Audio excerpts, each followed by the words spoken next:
Gloire à Dieu. Bienvenue à chacun. Nous sommes heureux de nous retrouver dans la présence du Seigneur, dans la communion fraternelle. J'aimerais commencer par ce psaume. La Bible nous offre de merveilleux versets. Et qu'est-ce que j'aime ce psaume 91, juste, on va lire le début. Celui qui demeure sous l'abri du Très-Haut repose à l'ombre du Tout-Puissant. Je dis à l'Éternel, mon refuge et ma forteresse, mon Dieu en qui je me confie. Amen. Et nous voulons ce matin louer notre Seigneur parce qu'il nous a sauvés. Nous voulons le louer parce qu'il est fidèle en tout temps. Amen. Il est toujours avec nous et près de lui, nous sommes tranquilles. Amen. Alléluia. Et nous voulons apporter le fruit de nos lèvres, une offrande de reconnaissance et que nous puissions nous laisser conduire, regarder à Jésus. Nous savons que plus nous regardons à Jésus et plus nous l'aimons. Amen. Gloire à Dieu. Alors nous voulons ce matin élever notre voix. Il est notre berger.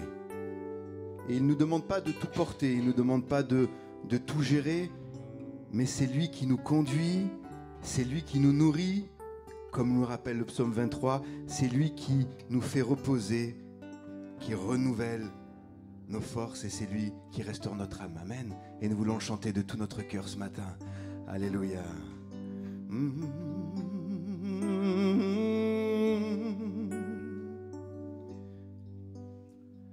Je réveillerai l'aurore pour célébrer tes bontés. Je t'apporterai, ô Seigneur, le fruit de mes lèvres. Près de toi je suis tranquille, je chanterai tes louanges. Grande est la fidélité que tu déploies sur moi. Je veux te louer et t'adorer à jamais. Je veux te louer, t'aimer de plus en plus. Je veux te louer et t'adorer à jamais. Je veux te louer, Seigneur. Je réveillerai l'aurore pour célébrer tes bontés. Je t'apporterai, ô Seigneur, le fruit de mes lèvres. Près de toi je suis tranquille, je suis tranquille. Je chanterai tes louanges. Grande est la fidélité que tu déploies sur moi. Je veux te louer et t'adorer à jamais. Je veux te louer, t'aimer de plus en plus. Je veux te louer et t'adorer à jamais. Je veux te louer, Seigneur. Je veux te louer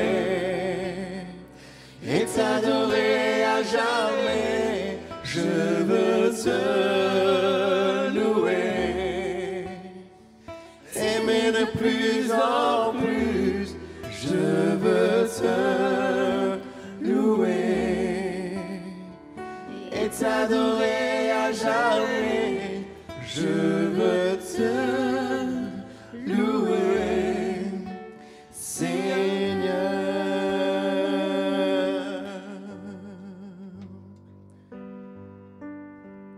Que les murs tremblent au son de nos louanges, alors que nos voix s'unissent à celles des anges. Et pense sur nous ton esprit, ta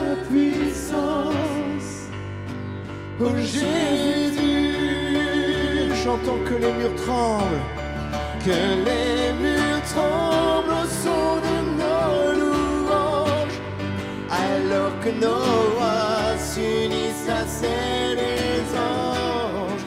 Répand sur nous ton esprit, ta puissance. Oh Jésus, que ton nom résonne, que ton nom résonne dans ce lieu, que ton nom résonne dans ce lieu, que ton nom résonne dans ce lieu, que ton nom résonne, Seigneur Jésus, que ton nom résonne dans ce lieu, que ton nom résonne, Jésus, que ton nom résonne dans ce lieu, que ton nom résonne dans ce lieu, que ton nom résonne dans ce lieu. Nous te louons, Seigneur Jésus, que ton nom résonne dans ce lieu. Nous élevons nos voix, que ton nom résonne dans ce lieu, que ton nom résonne, Jésus, que ton nom résonne dans ce lieu, que les murs tremblent au son de nos louanges, alors que nos voix s'unissent à celles des anges. Répand sur nous ton esprit, ta puissance. Oh Jésus, Jésus, nous chantons ton nom en ce lieu.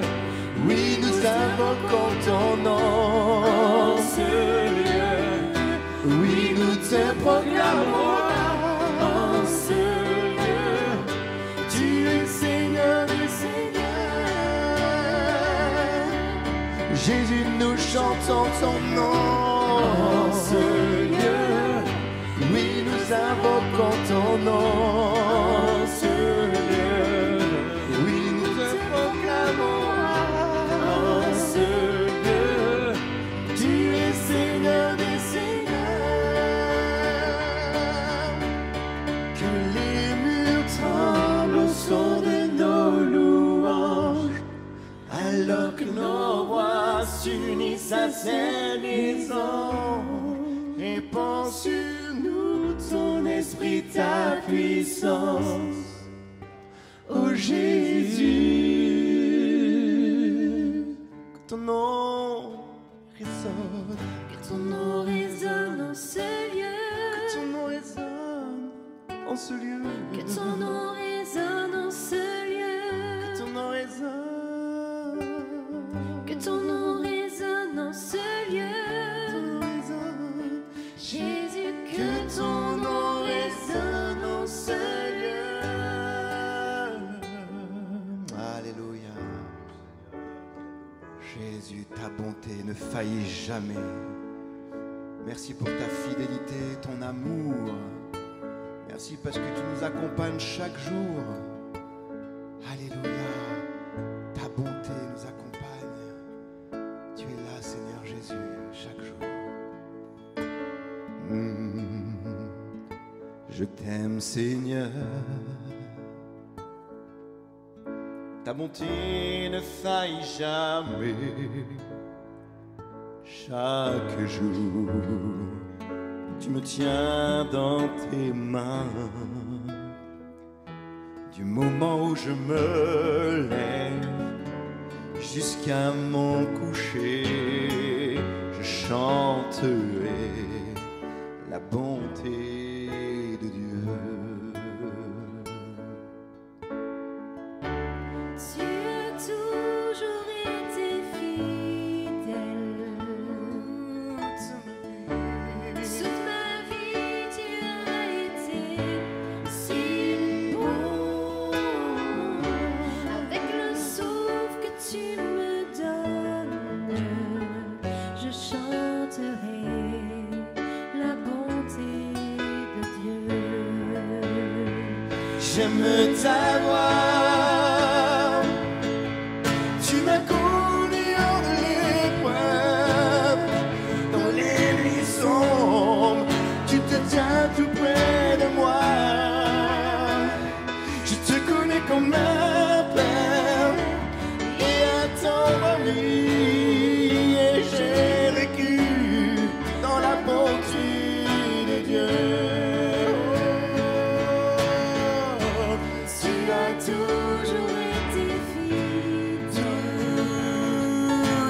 vie, tu as été si bon. Avec le souffle que tu me donnes, je chanterai la bonté de Dieu. Ta bonté m'accompagne, elle m'accompagnera. Ta bonté m'accompagne, elle m'accompagnera. Je répands ma vie, je te la confie, oh, je te donne tout. Ta bonté m'accompagne, elle m'accompagnera. Ta bonté m'accompagne, elle m'accompagnera. Ta bonté m'accompagne, elle m'accompagnera. Je répands ma vie, je te la confie, oh, je te donne tout. Ta bonté m'accompagne, elle m'accompagnera. Tu as toujours été fidèle toute ma vie. Toute ma vie, tu as été si bon. Avec le souffle que tu me donnes, je chanterai la bonté de Dieu. Je chanterai la bonté de Dieu. Je chanterai la bonté de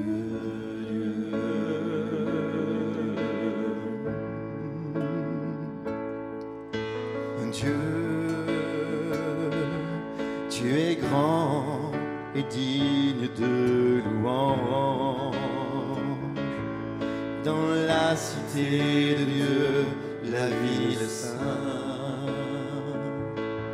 joie de toute la terre.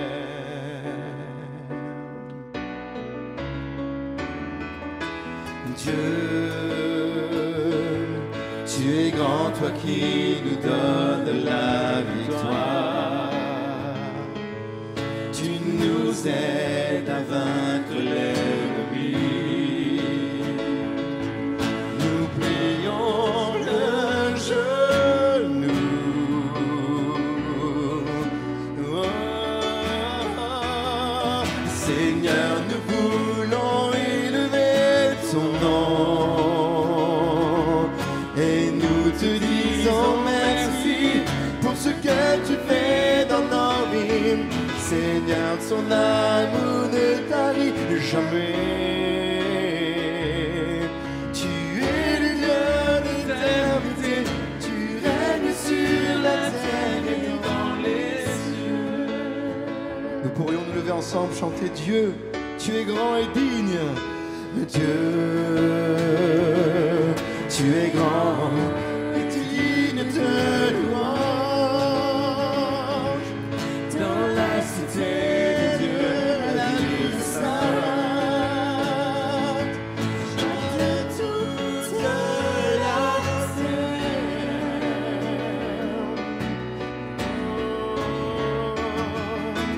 Dieu,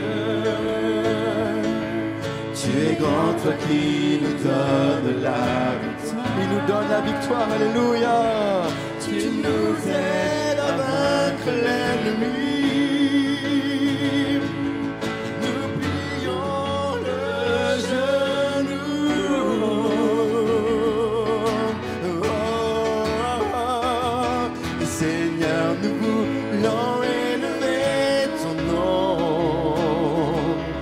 Et nous se disons merci pour ce que tu fais dans nos vies. Seigneur, ton amour ne tarit jamais. Tu es le Dieu d'éternité, tu règnes sur la terre et dans les cieux. Seigneur, nous voulons élever ton nom. Et nous te disons merci pour ce que tu fais dans nos vies. Seigneur, ton amour ne tarit jamais. Tu es le Dieu d'éternité, tu règnes sur la terre et dans les cieux. Tu es le Dieu d'éternité, tu règnes sur la terre et dans les cieux. Tu es le Dieu d'éternité, tu règnes sur la terre et dans les cieux. Amen. Ce matin, nous voulons élever le nom de Jésus. Alléluia, nous ne doutons pas de sa présence. Il est là, parmi nous dans ce lieu. Et il est fidèle à sa promesse. Je marcherai moi-même avec toi. Même dans l'obscurité, même dans le combat, notre Seigneur est là à nos côtés. Et ce que nous chantons, c'est une vérité éternelle. Notre Dieu fraye un chemin là où il n'y en a pas. Il opère des miracles, comme nous le rappelle ce chant. Il tient ses promesses, comme nous dit sa parole. Et même dans les ténèbres, il est notre lumière. Alors peut-être que tu n'as pas toutes les réponses aujourd'hui. Peut-être que tu as des incertitudes, mais sache que Jésus est là. Il est à tes côtés. Et que sa présence transforme tout. Sa présence transforme ces moments. Alors nous voulons lever nos voix ce matin, faire cet acte de foi et l'adorer parce qu'il est digne. J'ai confiance en mon Seigneur. En lui, j'ai placé toute ma confiance. Alléluia.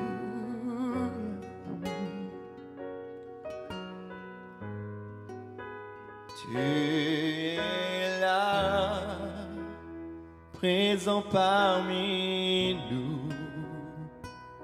Je t'adore, je t'adore. Tu es là, agissant parmi nous. Je t'adore, je t'adore. Reprenons, tu es là. Tu es là, présent parmi nous. Je t'adore. Tu es là, agissant parmi nous. Je t'adore.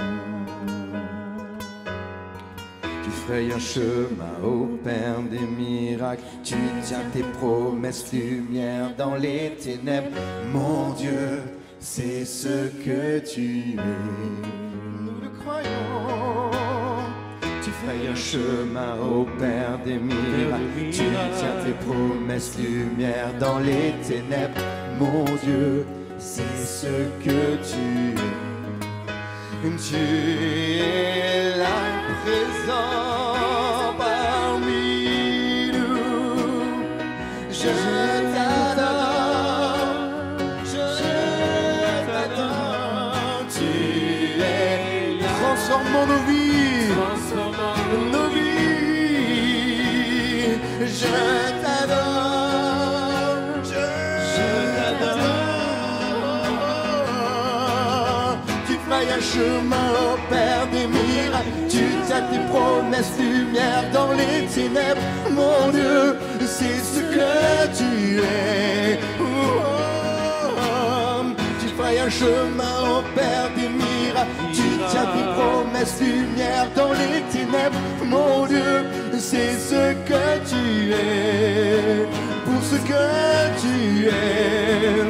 Pour ce que tu es. Pour ce que tu es. Pour ce que tu es, Je t'adorerai.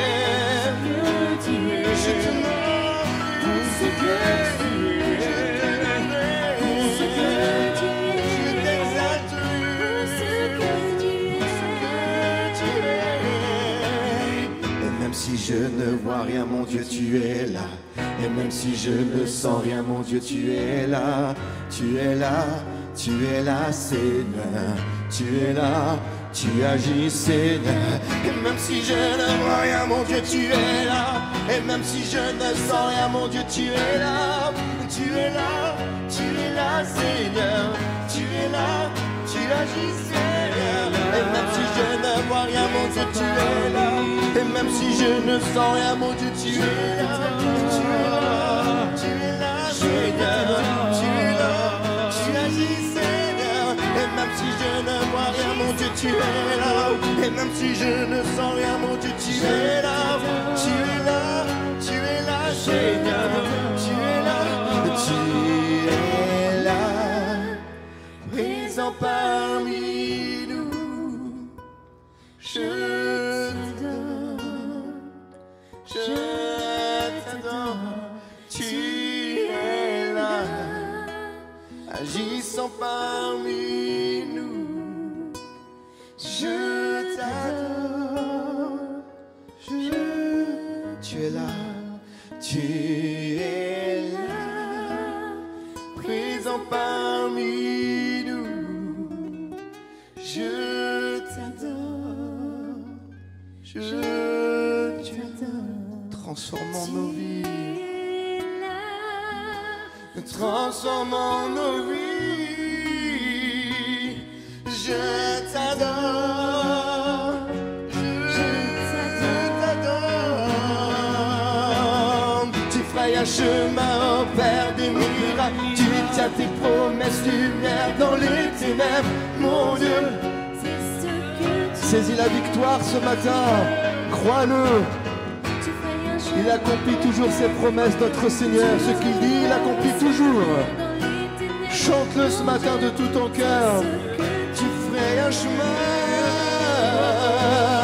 tu ferais un chemin au Père des miracles. Tu tiens tes promesses, lumière dans les ténèbres, mon Dieu.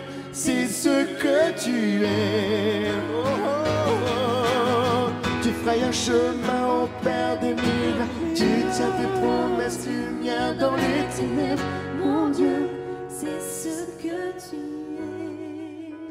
Pour ce que tu es, pour ce que tu es, pour ce que tu es, pour ce que tu es. Je t'adorerai, ce que tu es. Oui, je t'aimerai. Pour ce que tu es. Je t'honorerai. Pour ce que tu es. Je veux t'exalter. Pour ce que tu es. Oui, Seigneur, nous voulons t'adorer pour ce que tu es.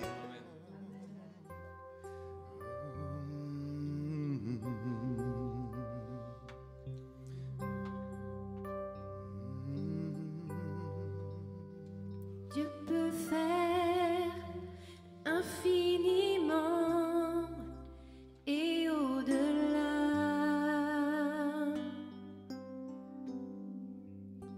Plus que tout ce que nous demandons, imaginons.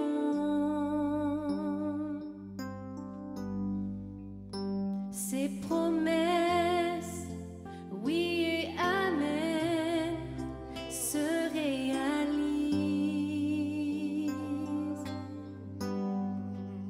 Sa parole, toujours sûre et certaine, s'accomplira.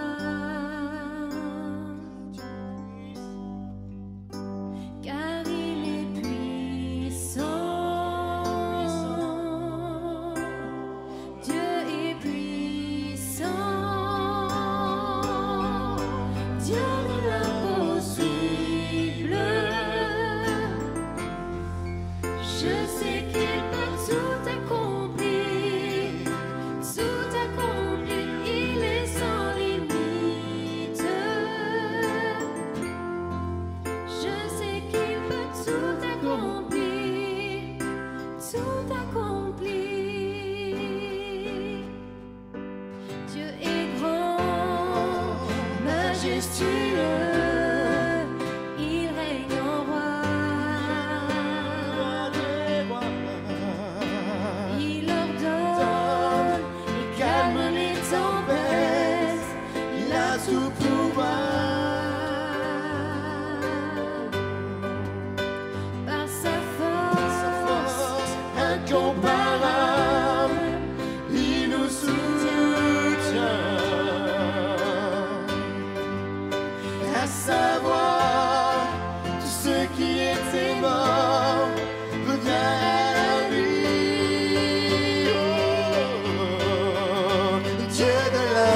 l'impossible.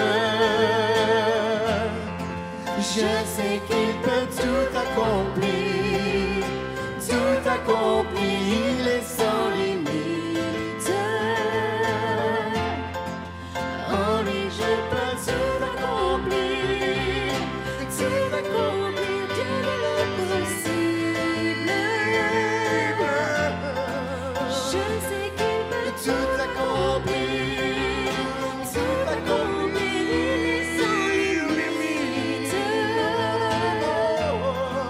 En lui je peux tout accomplir, tout accomplir. À lui soit tout l'honneur, puissance et force, louange et gloire à jamais. À lui soit tout l'honneur, puissance et force, louange et gloire à jamais. À lui soit tout l'honneur, puissance et force, louange et gloire à jamais. Puissance et force, louange et gloire à jamais de l'impossible. Je sais qu'il peut tout accomplir, tout accomplir, il est sans limite, sans limite. En lui je peux tout accomplir, tout accomplir.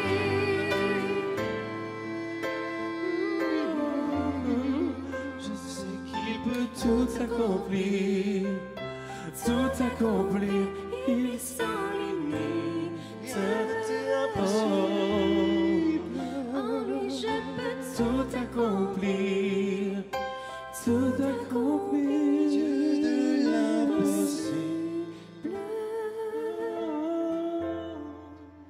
En lui je peux tout accomplir, tout accomplir, il est sans limite. En lui je peux tout accomplir, tout accomplir.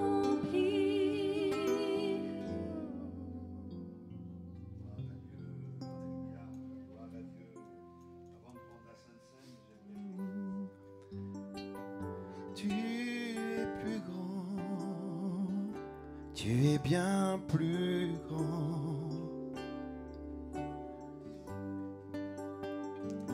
Tu es bien plus grand que toute création.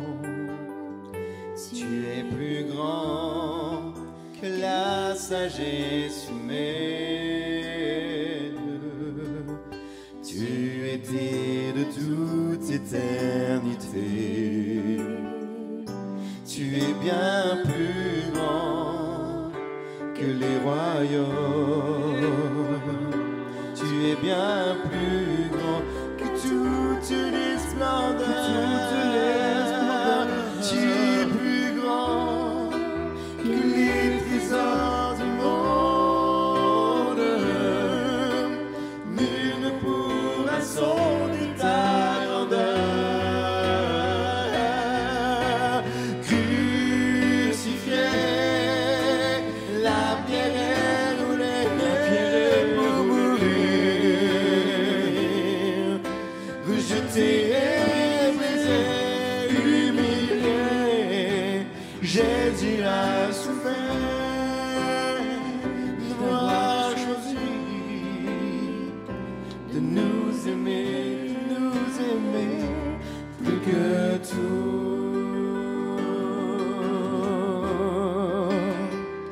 Tu es bien plus grand que les nations. Tu es plus grand, Seigneur Jésus, que toute création.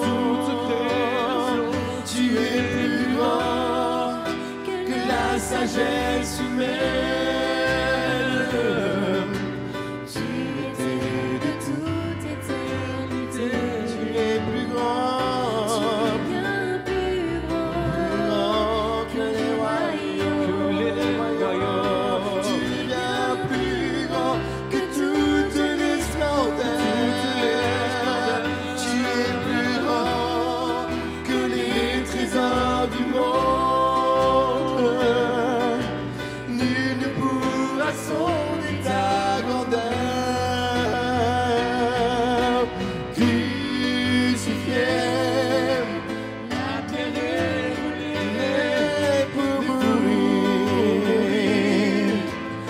t'ai brisé, humilié.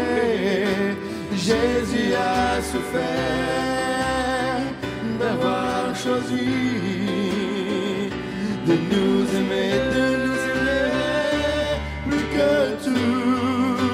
Tu fus crucifié, la pierre est roulée pour mourir.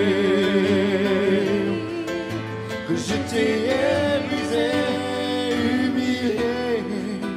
Jésus a souffert d'avoir choisi de nous aimer plus que tout. Humilié, Jésus a souffert d'avoir choisi de nous aimer plus que tout.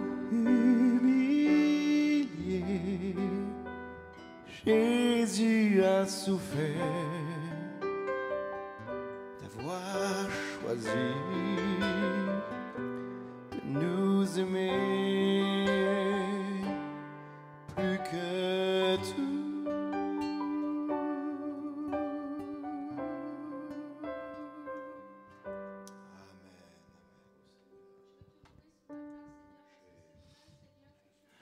Gloire au Seigneur, alléluia. Nous sommes tellement heureux de célébrer le Seigneur. On est un peu déstabilisé parce que plusieurs sont absents aujourd'hui. C'est une journée un peu spéciale. Certains se retrouvent en famille. Que Dieu les bénisse abondamment. Mais nous sommes là pour célébrer notre Père céleste, notre Papa du ciel, heureux de pouvoir le faire avec joie et avec conviction. Je voudrais ce matin vous parler à partir de ce psaume 139. Nous allons d'abord le lire et ensuite nous en parlerons. Le psaume 139. C'est un psaume qui a été composé par David sous l'inspiration du Saint-Esprit. Et voici ce que dit le psaume. « Éternel, tu me sondes et tu me connais. Tu sais quand je m'assieds et quand je me lève. Tu pénètres de loin ma pensée. Tu sais quand je marche et quand je me couche. Et tu pénètres toutes mes voies. Car la parole n'est pas sur ma langue que déjà, ô Éternel, tu la connais entièrement. Tu m'entoures par derrière et par devant, et tu mets ta main sur moi. Une science aussi merveilleuse est au-dessus de ma portée. Elle est trop élevée pour que je puisse la saisir. Où irai-je loin de ton esprit? Et où fuirai-je loin de ta face? Si je monte aux cieux, tu y es. Si je me couche au séjour des morts, t'y voilà. Si je prends les ailes de l'aurore et que j'aille habiter à l'extrémité de la mer, là aussi, ta main me conduira et ta droite me saisira. Si je dis, au moins les ténèbres me couvriront, la nuit devient lumière autour de moi. Même les ténèbres ne sont pas obscures pour toi. La nuit brille comme le jour et les ténèbres comme la lumière. C'est toi qui as formé mes reins, qui m'as tissé dans le sein de ma mère. Je te loue de ce que je suis une créature si merveilleuse. Tes œuvres sont admirables et mon âme le reconnaît bien. Mon corps n'était point caché devant toi lorsque j'ai été fait dans un lieu secret, tissé dans les profondeurs de la terre. Quand je n'étais qu'une masse informe, tes yeux me voyaient, et sur ton livre étaient tous inscrits les jours qui m'étaient destinés avant qu'aucun d'eux existât. Que tes pensées, ô Dieu, me semblent impénétrables. que le nombre en est grand. Si je les compte, elles sont plus nombreuses que les grains de sable. Je m'éveille et je suis encore avec toi. Amen. C'est bon de pouvoir dire « Je m'éveille et je suis encore avec toi ». De savoir que le Seigneur a les regards sur nous, qu'il prend soin de nous, qu'il s'occupe de nous. Et le thème du message ce matin, c'est que Dieu sait, Dieu connaît des choses sur nous qui nous concernent, que nous ignorons. Et ça, c'est vraiment quelque chose d'encourageant. Dieu sait tout de nous.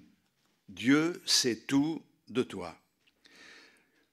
Selon un article sérieux, les autorités savent beaucoup de choses nous concernant, et surtout grâce au smartphone. On sait où vous êtes allé, on sait où vous êtes, on sait ce que vous aimez faire, on sait ce que vous achetez, on sait beaucoup de choses. Et si ces données sont quelques données qui semblent insignifiantes, lorsque elles sont combinées aujourd'hui avec l'aide de l'intelligence artificielle, alors ça devient un outil d'enquête vraiment très puissant, un outil comme jamais il y en a eu auparavant. Il y a cette réalité. Les enquêteurs peuvent déterminer à tout moment, avec précision, des tas de choses, et c'est pour cette raison que ça peut être utile dans le domaine du terrorisme, etc. Mais ça peut être aussi une privation de nos libertés. Mais on n'est pas là pour discourir sur des sujets de politique. Nous sommes là pour nous dire que si ça peut être un problème que les autorités apprennent des choses qui ne les concernent pas, nous sommes rassurés quant au fait que Dieu a une capacité bien plus grande encore que tous les moyens qui peuvent être mis en place par les hommes. Il connaît chaque cellule de notre corps. Notre Seigneur connaît les sentiments qui nous animent. Il connaît nos motivations.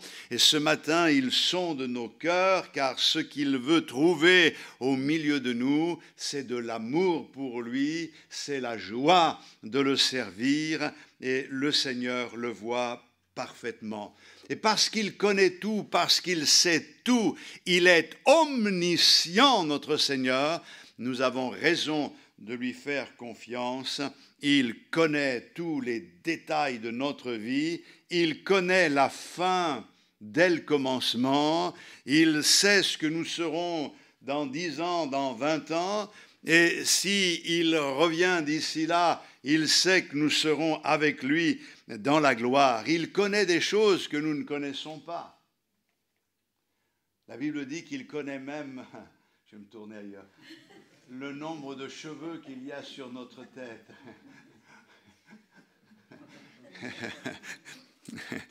Toi, Cani, tu les as mis en bas, hein? Mais c'est formidable parce que c'est un détail. Quelle importance de savoir le nombre de cheveux qu'il y a sur notre tête. Mais la Bible dit que Dieu connaît le nombre de cheveux qu'il y a sur notre tête. Il sait, avant même que nous naissions, que nous allons venir au monde et le nombre de jours qu'il nous a alloués. C'est important de se souvenir qu'on ne meurt pas parce qu'on a eu un accident, parce que l'on a une maladie ou on meurt. Bien sûr, ces choses sont permises par Dieu quand lui le décide, mais si on meurt, c'est que Dieu l'a décidé et personne ne peut nous enlever la vie si on ne l'a pas, si le Seigneur, ne l'a pas lui-même décidé. Mais il y a quelque chose qui est venu m'encourager puissamment cette semaine, c'est de savoir que Dieu me connaissait quand il m'a choisi. et il me connaissait avec mes failles, avec mes défauts, il me connaissait avec mes incompétences, il te connaissait de la même manière, et pourtant, il nous a choisis. Alors, j'aimerais parler de certaines choses ce matin. Seul Dieu connaît notre utilité, notre potentiel. Seul Dieu connaît ce que nous pourrons apporter à l'œuvre de Dieu. Peut-être que tu te fais un complexe. Tu dis, je ne sers à rien, je ne fais pas grand-chose. Ce n'est pas parce que tu ne fais pas grand-chose que c'est bien, mais remets ta vie entre les mains du Seigneur, parce que si Dieu t'a choisi, ce n'est pas pour que tu vives avec un complexe d'infériorité, il ne veut pas que tu vives avec un complexe de supériorité non plus, mais il veut que tu vives en lui faisant confiance, parce que lui sait pourquoi il t'a choisi. Il t'a choisi pour des choses très précises. Il a préparé des œuvres d'avance afin que tu les accomplisses. Et l'important n'est pas de prendre quelqu'un comme modèle et dire « je veux faire les mêmes choses ». Ce qui compte, c'est de faire ce que Dieu attend de nous. Nous devons faire les mêmes choses quant à l'obéissance à sa parole, parce que la parole de Dieu est immuable, elle ne change pas. Elle est la même hier, aujourd'hui, éternellement. C'est la parole éternelle de Dieu, la parole qui a été faite chair, c'est la parole qui a été faite livre aussi, c'est notre Seigneur. Et sur cette parole, nous devons établir notre vie. Dieu nous dit que si nous devons tous obéir à sa parole, nous avons des missions différentes. Il y a une diversité. J'aime à le dire, comme le disait un ancien pasteur, Dieu n'a jamais voulu faire de nous des saucisses de Strasbourg. J'ai beaucoup aimé cette façon, avec humour, de nous dire les choses. Quand on regarde certaines sectes, sont conditionnées par des moules, des formes dans lesquelles ils doivent rentrer. Vous en avez vu un, vous les avez tous vus, vous en avez écouté un, vous les avez tous entendus. Mais parmi le peuple de Dieu, il y a cette diversité des personnalités différentes. Pierre n'était pas comme Jean, il n'était pas non plus comme Jacques, mais ce n'est pas pour qu'ils s'opposent, mais chacun dans ce que Dieu lui a confié, apportant ce qu'il a reçu dans la communion fraternelle, ça devenait une richesse extraordinaire. Et nous pouvons être utiles à l'œuvre de Dieu. Dieu t'a choisi, il connaît à l'avance. Et quand Dieu a choisi Abraham, avant qu'il ne s'appelle Abraham, Abraham, lui, il habitait l'Irak, maintenant, hein, et il servait des faux dieux comme ses pères, jusqu'au moment où le Seigneur s'est révélé à lui. Mais ce que je trouve extraordinaire, et je ne vais pas m'étendre dans des détails, parce que le temps me manquerait, mais Dieu a vu en Abraham le père d'une multitude. Je trouve ça extraordinaire. Il n'avait pas d'enfant, sa femme était stérile, et Dieu voit en lui le père d'une multitude. C'est pas beau, ça? Qu'est-ce qui s'est passé? Il est devenu le père d'une multitude. Dieu a vu Gédéon lorsque Madian envahissait la terre d'Israël et oppressait le peuple d'Israël. Gédéon, lui, il avait peur. Il se cachait et il allait battre du froment dans un pressoir. C'est pas là, hein, c'est pas dans le pressoir qu'on bat le froment. Pourquoi? Parce qu'il se cachait. L'ange lui apparaît et lui dit que c'est un vaillant héros. Les apparences étaient contraires. Et pourtant, il est devenu un héros. Il n'a même pas eu besoin de combattre. Il s'est positionné pour le Seigneur. Et Dieu a combattu pour lui. Et avec 300 hommes, 300 cruches et 300 flambeaux, la multitude de Madian s'est enfuie. Dieu s'est glorifié d'une manière extraordinaire. Quand le Seigneur a vu Simon, il a prophétisé sur lui. Et il lui dit, Simon, tu vas être appelé Pierre.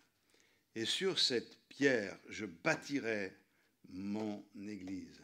Et les portes du séjour des morts ne prévaudront point contre elle. Pierre, tu seras appelé Pierre, un roc, ça veut dire un roc.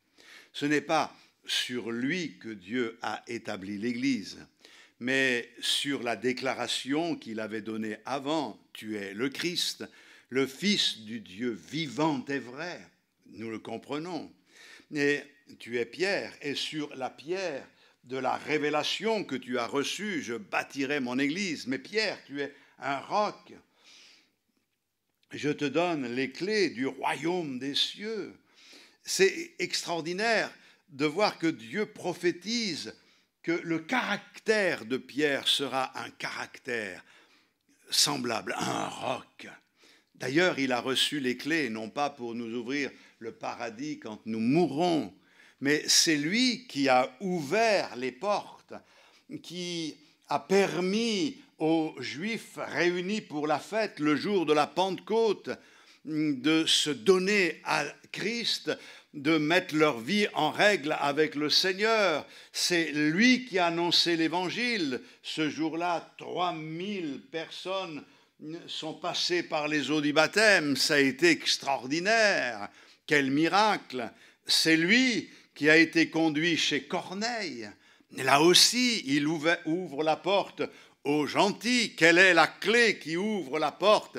Cette clé, c'est la croix. Et le prophète Ésaïe dira concernant le Messie, il porte une clé sur ses épaules. Christ a porté la croix. Il est mort à la croix du Calvaire. Et par le message de la croix, nous pouvons être sauvés. Qui aurait pu dire une chose pareille? Aucun des personnages que je viens de citer ne se voyait comme Dieu les voyait. Et moi, ce matin, j'aimerais que vous puissiez comprendre que vous vous voyez d'une certaine manière, mais Dieu, lui, vous voit d'une autre manière. Et ce qui compte, ce n'est pas la manière dont nous nous voyons, mais c'est la manière dont Dieu nous voit. Et ce qui est important, c'est d'aller vers ce que Dieu attend de chacun d'entre nous. Alors, comment peut-on mesurer notre potentiel? Nous avons tous un potentiel pour accomplir quelque chose d'utile dans l'œuvre du Seigneur. Ça peut être une petite chose, deux petites choses, ou ça peut être de grandes choses. C'est à Dieu à décider. Dans notre corps, il y a différents membres. Et j'en veux pour preuve mon petit doigt. J'arrive même pas à en faire ce que je veux. C'est assez particulier, les doigts des pieds. Hein? Vous ne pouvez pas les utiliser comme les doigts des mains, à moins d'être un singe. Mais c'est comme cela que le Seigneur nous a fait. Et je me suis posé la question, mais à quoi il sert ce petit doigt?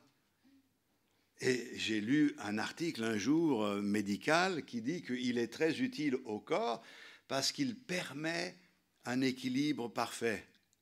Et je me dis, ce petit doigt, il me permet d'être en équilibre, d'où l'utilité de ce petit doigt. Je peux vous garantir qu'il ne me viendrait pas à l'idée de dire je vais le malmener. Je vais lui donner un coup de marteau. Parce que vous remarquerez qu'il est lié à l'ensemble du corps. Et si jamais, comme c'est arrivé, ça m'est arrivé des fois d'être à sortir de la réunion, à l'époque on avait beaucoup de monde, et une sœur sans faire exprès, avec un talon bien pointu, de m'écraser le petit doigt de pied à travers la chaussure. On a envie de chanter à ce moment-là, mais pas forcément des cantiques. Ça fait mal, tout le corps réagit. Vous avez de l'importance pour le Seigneur. Ne mesurez pas votre potentiel à vos ressources. Je voudrais que vous sachiez ce matin que vos ressources, Dieu n'en a pas besoin. Parce que Dieu est notre ressource. Nos capacités humaines, il n'en a pas besoin. Ce que Dieu attend de nous, c'est notre disponibilité. Dieu est capable de nous donner la capacité nécessaire pour accomplir de grandes choses lorsque le moment vient et si c'est sa volonté. Nous ne devons pas nous étonner et surtout ne pas douter si Dieu nous demande quelque chose. Il nous donnera la capacité d'accomplir cette chose. Je me souviens lorsque j'étais tout jeune et que le Seigneur m'appelait au ministère, alors je me posais des questions, je dis mais je ne me sens pas capable, jamais je n'arriverai. Et je me souviens qu'il y avait un jargon parmi les serviteurs de Dieu et le pasteur me l'a servi ce jargon en disant quand Dieu donne l'appel, il donne aussi la pioche. Et là, sur le coup, j'ai réfléchi et j'ai compris, quand Dieu nous appelle, il nous donne les outils nécessaires pour accomplir son œuvre. Alléluia. Et quand on regarde l'œuvre de Dieu, on est étonné parce que Dieu n'a pas choisi, je dirais, les bonnes personnes pour révolutionner ce monde. Il a choisi des pécheurs sans instruction. Et finalement, je me pose la question, attends, je ne suis pas en train de dire que l'instruction c'est mauvais, je pense que l'instruction c'est une bonne chose. Mais si notre instruction, notre raisonnement deviennent un handicap, c'est un problème. Dieu a choisi des hommes dans la simplicité. Ils n'avaient pas de grandes capacités humaines. Et pourtant, Dieu, par son esprit, les a transformés et ces hommes-là nous ont enseigné les mystères de Dieu puisque nous avons l'enseignement des apôtres et notre foi repose sur Christ et sur l'enseignement des apôtres, la parole du Seigneur que nous devons serrer dans notre cœur. Personne n'a vu venir cela. Personne. Ils étaient en train de travailler, l'un était à une table de péager, les autres à réparer des filets ou à pêcher. Ils étaient en train d'œuvrer et Dieu a vu en eux des hommes qui allaient révolutionner l'Empire romain. En quelques années, le miracle s'est produit. Pourquoi nous ne devons pas limiter notre Seigneur? Notre Dieu peut faire avec nous de grandes choses.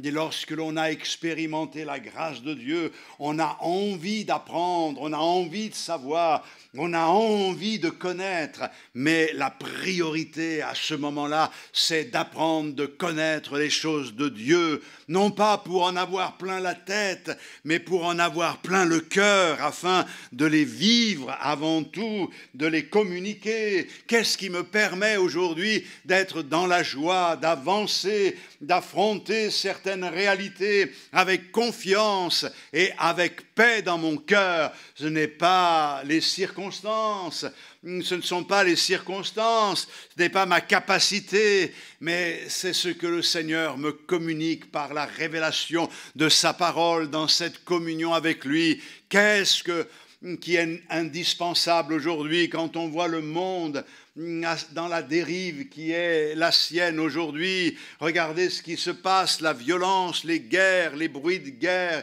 et toutes ces choses-là. Qu'est-ce qui peut être pour nous une garantie dans ces moments-là? C'est la connaissance de notre Seigneur. C'est de savoir que Dieu a un regard sur nous.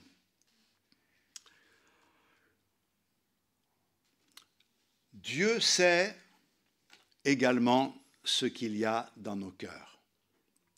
Vous savez que nous avons souvent un regard erroné de ce qu'il y a dans notre cœur ou ce qu'il y a dans le cœur des autres.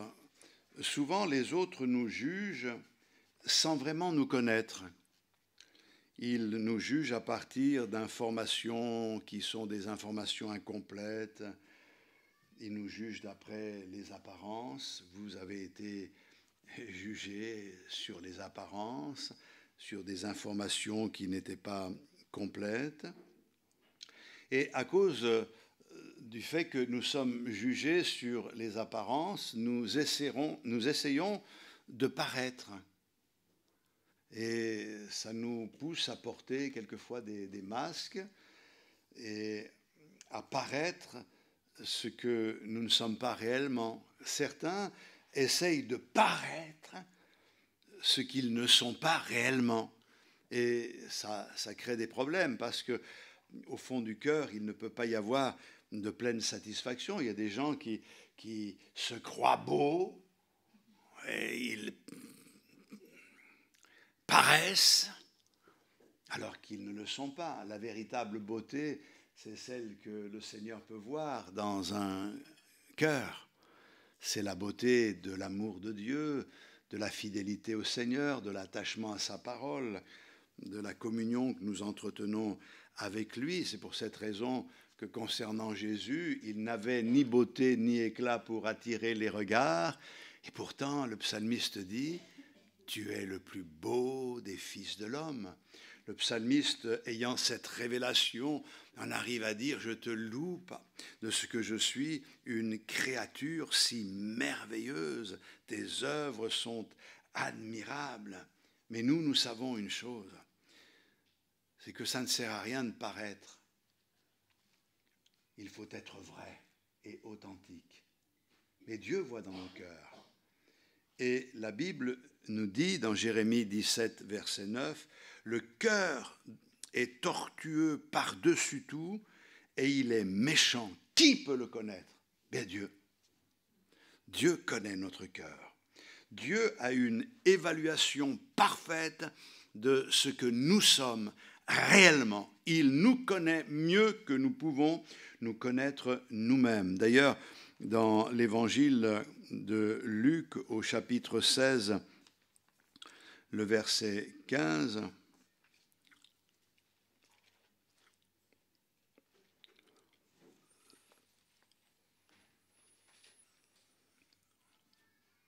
Jésus leur dit aux pharisiens, « Vous cherchez à paraître juste devant les hommes, mais Dieu connaît vos cœurs, car ce qui est élevé parmi les hommes est une abomination devant Dieu. » Oui, c'est des hommes religieux, les pharisiens.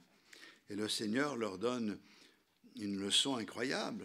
Dans le psaume 44, verset 21, il est dit « Dieu connaît les secrets du cœur. » Vous le savez ça ? Dieu connaît les secrets de ton cœur. Il sait à quoi tu penses à cet instant. Il sait si tu es encore à la Réunion, si tu es déjà parti. Il sait toutes ces choses-là. Dieu ne regarde pas à l'apparence. C'est le message que Dieu a donné à Samuel quand il est allé pour oindre le fils d'Isaïe, roi d'Israël. Il a vu Eliab le plus grand. Il dit, c'est lui. Il est comme Saül, il est grand. Ça, c'est un chef. Non, je l'ai rejeté. Dieu ne regarde pas comme toi tu regardes. Dieu ne regarde pas à l'apparence. Dieu regarde au cœur. Dieu nous voit tels que nous sommes réellement. Et c'est là où intervient ce miracle. Si Dieu regarde à mon cœur et qu'il m'a choisi, c'est que Dieu a vu que quelque chose était possible. Et c'est pareil avec toi. Alors, ne laisse pas passer cette occasion en t'enorgueillissant, en pensant que tu es quelqu'un, que tu es indispensable, que sans toi la terre pourrait s'arrêter de tourner. Non, reste humble devant le Seigneur et glorifie Dieu de t'avoir choisi. Et permets-lui de t'enseigner sur ta condition, te permettre de progresser, car comme nous l'avons lu tout à l'heure, notre but, c'est de ressembler à celui qui nous a créés. Et le créateur de toutes choses, c'est Jésus-Christ. Toutes choses ont été créées par lui et pour lui, et rien de ce qui a été créé n'a été créé sans lui. Le plus étonnant dans tout ce que je suis en train de dire, c'est que Dieu nous connaît parfaitement, il sonde nos cœurs, et pourtant il nous aime.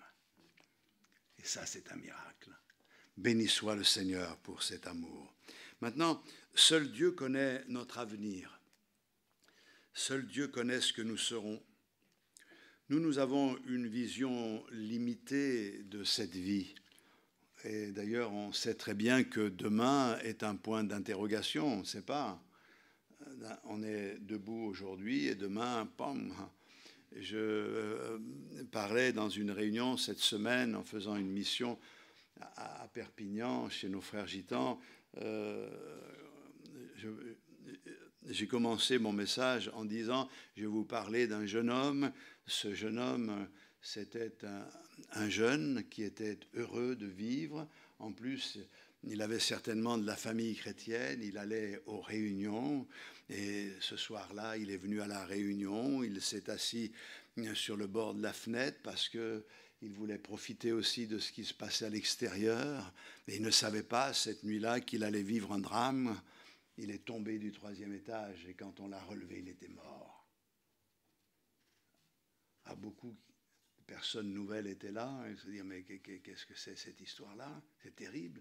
C'est un fait divers terrible. Mais j'ai ajouté, l'histoire ne s'arrête pas là.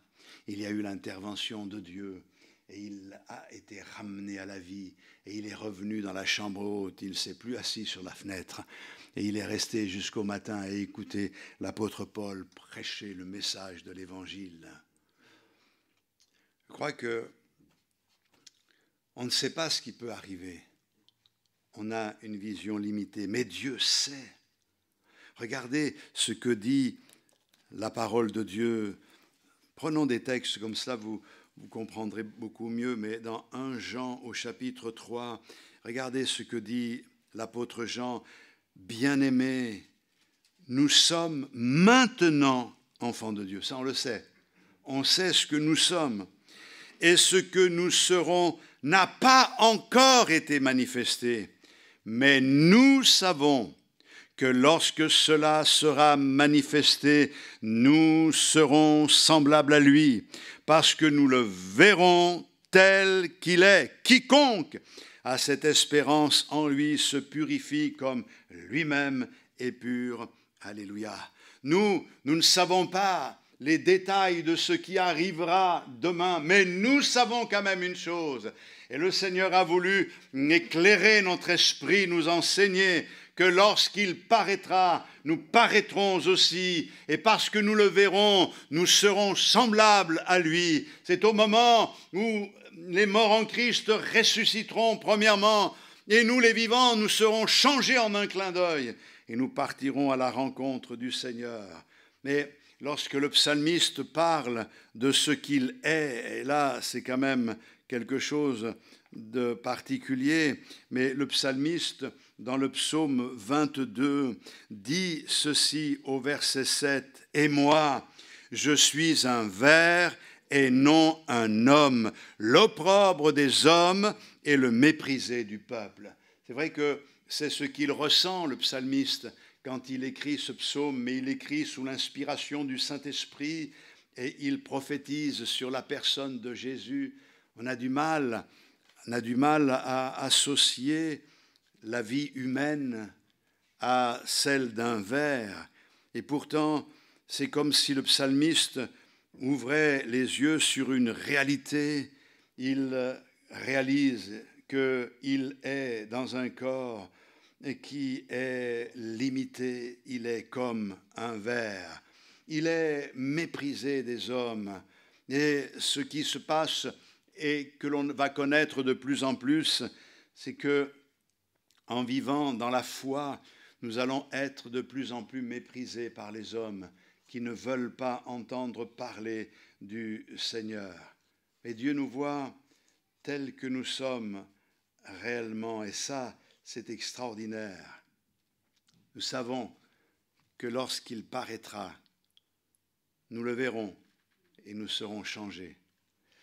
Qu'est-ce que cela nous apporte ce matin? Cela m'apporte une chose incroyable, c'est que si je suis un ver aujourd'hui et que je m'attache à ma vie, lorsque je serai avec le Seigneur dans la gloire, il se passera quelque chose d'incroyable. Je me poserai la question et je me dirai, pourquoi s'être attaché à cette vie de ver alors que là, nous sommes dans un corps glorifié?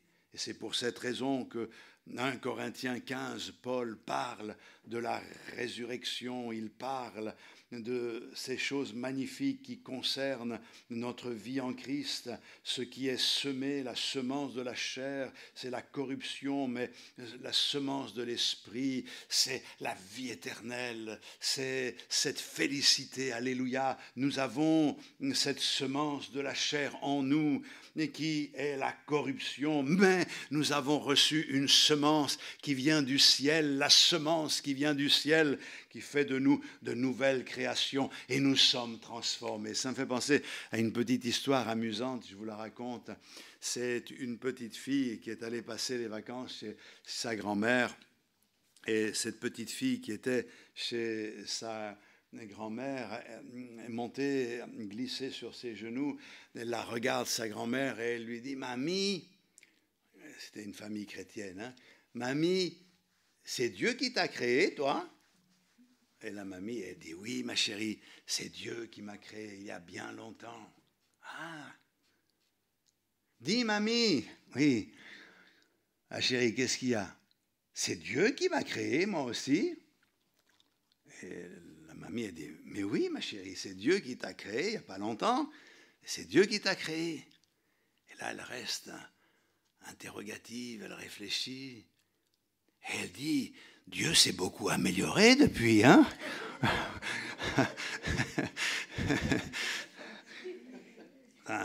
Une petite histoire qui me fait réaliser une chose, frères et sœurs, c'est que ce que nous serons n'a pas encore été manifesté.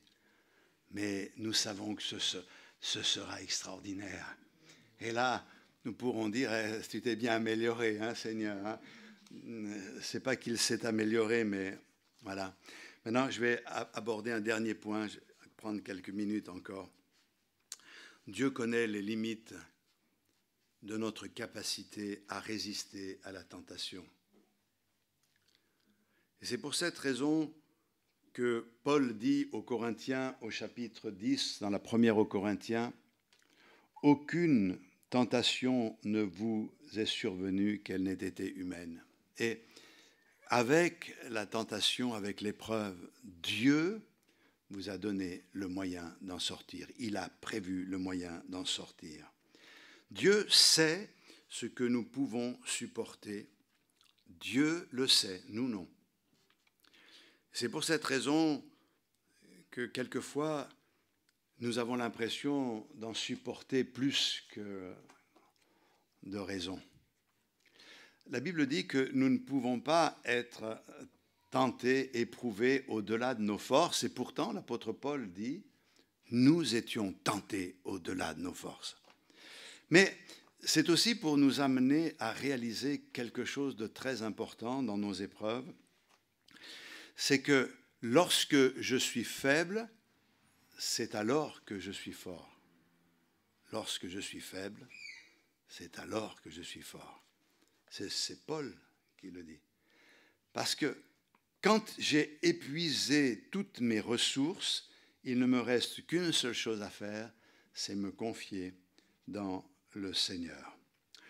Je vais vous raconter un petit témoignage, puisque c'est dans une biographie, c'est un auteur, Steve Taylor, qui a écrit un ouvrage, et il dit que quand il était enfant, il passait en vélo devant la maison de son voisin qui avait un chien méchant. Il était méchant.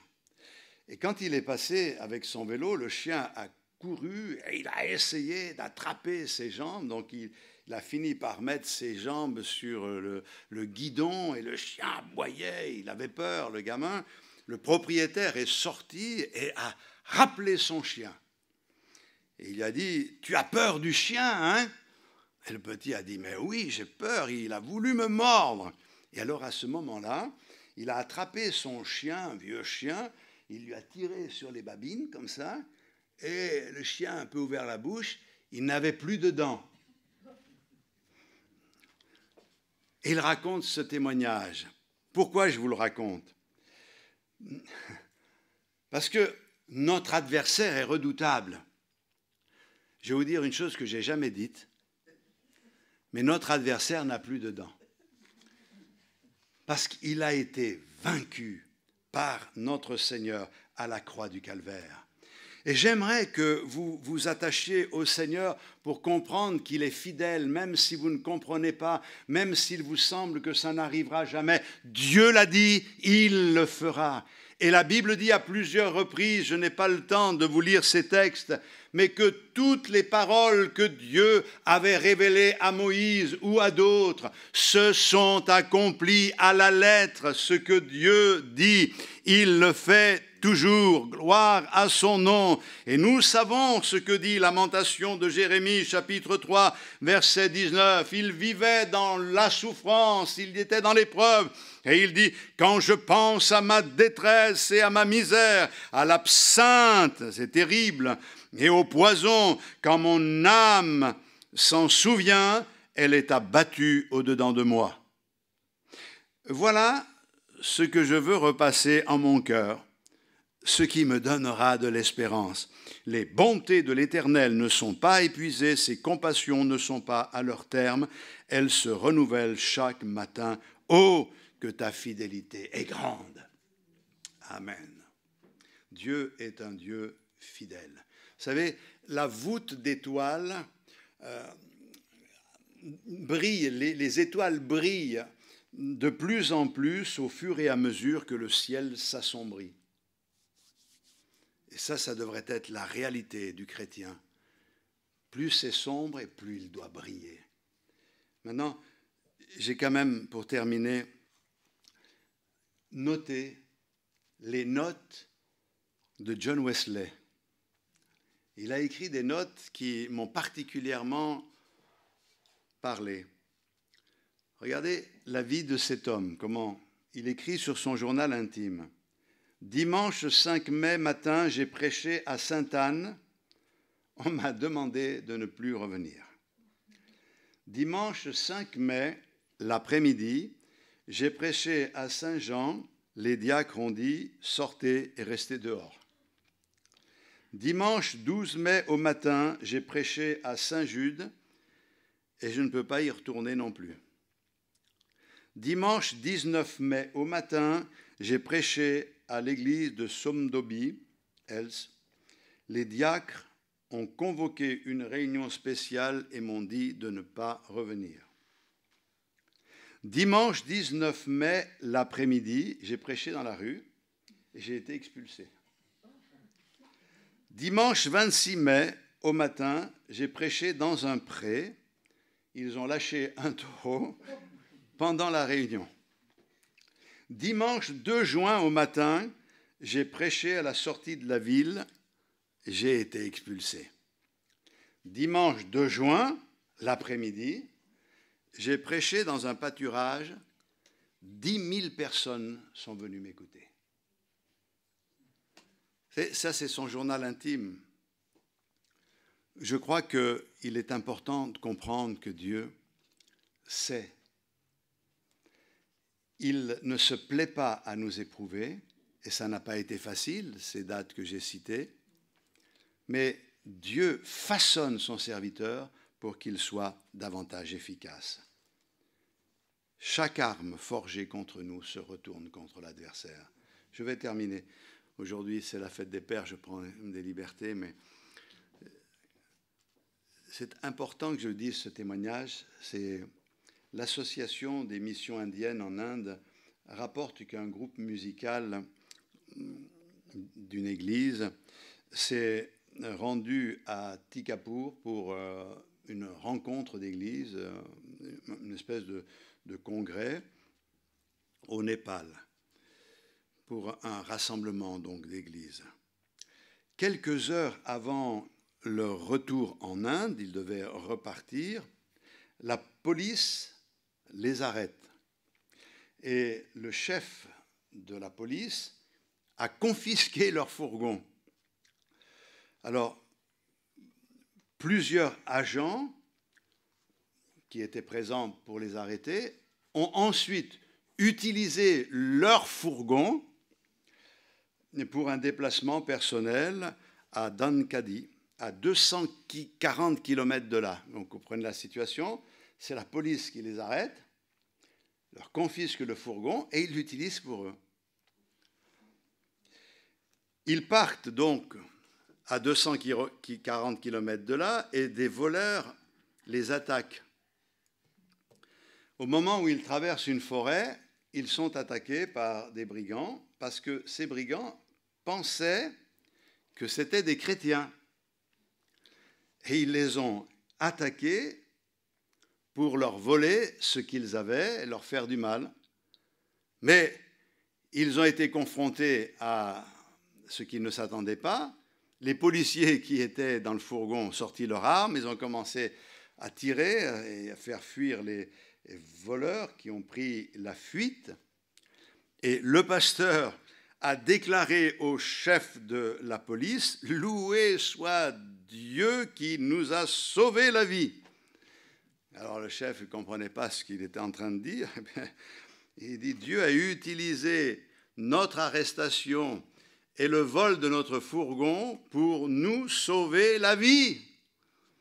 Parce que c'est nous qui devions être dans ce fourgon. » Et le chef de la police a été obligé de reconnaître que ces gens-là étaient un peu particuliers, car sous la protection, certainement, d'un Dieu qui les protégeait. Donc le pasteur en a profité pour témoigner au chef de la police, mais aussi à tous les autres, et leur montrer que Dieu veille sur nous. Je voudrais terminer en disant, Dieu veille sur toi. Dieu veille sur toi. Fais-lui confiance. On va prier le Seigneur. Merci. Parce que Seigneur, tu sais tout, tu connais tout. Tu nous aimes. Et quelle joie de t'appartenir.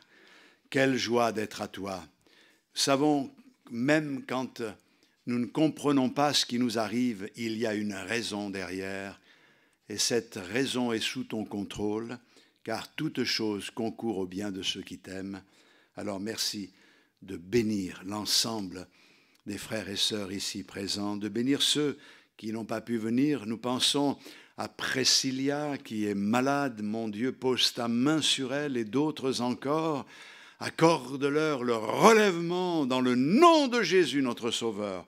Nous te louons pour ta fidélité et pour ton amour dans le nom de Jésus-Christ. Amen.